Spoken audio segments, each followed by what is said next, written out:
So the 22-year-old pilot of this A4 Skyhawk had a flameout, and he tried a number of times to get the plane started again, and then he tried to eject. His instructor said eject. He pulled the ejection handle, but nothing happened with his seat.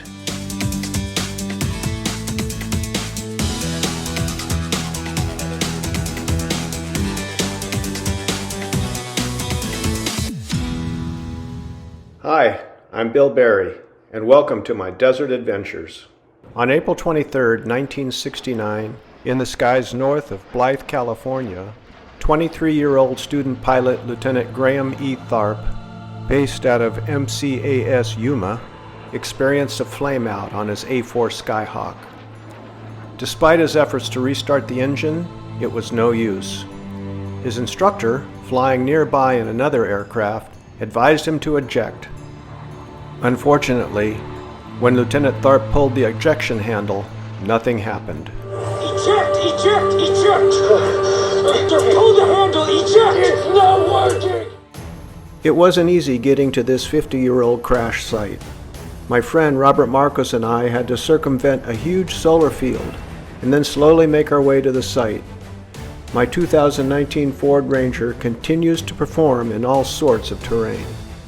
Once we arrived at the site of the main impact, it took us a while to figure out which direction the plane was going when it hit the ground. So, you have to ask yourself, how did the main part of the debris get here? Right? It didn't just fall straight out of the sky. He was trying to land the plane.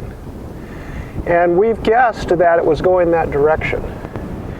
With the aircraft rapidly losing altitude, Lieutenant Tharp made the difficult decision to attempt a belly landing.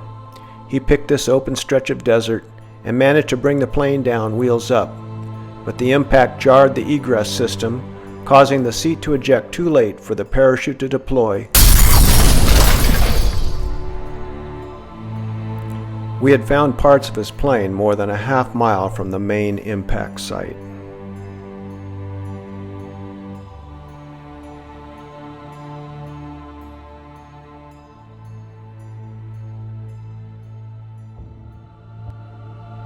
This first-person view drone footage gives you some idea of the devastation at the location of the main impact.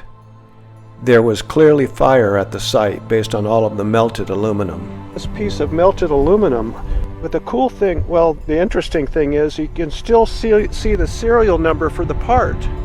Oh my God. 3, 4, 4, 4, 5, 6, and then it's melted, and then the last two numbers are 5, 7. What makes this crash even more tragic is that the ejection system had a series of failures. According to the news article about the accident, the instructor reading the controlled ejection checklist left out the critical step of depressurizing the cockpit. This caused numerous failures in the ejection sequence, including the canopy failing to open initially due to the pressurization. Lieutenant Tharp didn't have a chance. The aircraft was gliding down, and at about 8,000 feet, the canopy finally separated, but it was too late. Lieutenant Tharp had no time to safely bail out. As he attempted a belly landing, the seat ejected on impact, killing the young student pilot. This accident wasn't just a matter of mechanical failure. It was a combination of an engine flameout, procedural omissions, and the malfunctioning of critical safety systems. This plane had a storied past. In July of 1968, it had been deployed to Vietnam with the VMA-223 and took multiple small-caliber hits to the wing and horizontal stabilizer during a sortie. The plane survived the combat zone only to meet its end in a routine training exercise here in the California desert. The desert holds many stories like this, stories of bravery, sacrifice, and sometimes tragedy.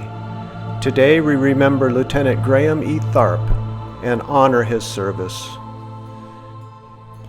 Thank you for joining me on this journey. I look forward to many more desert adventures.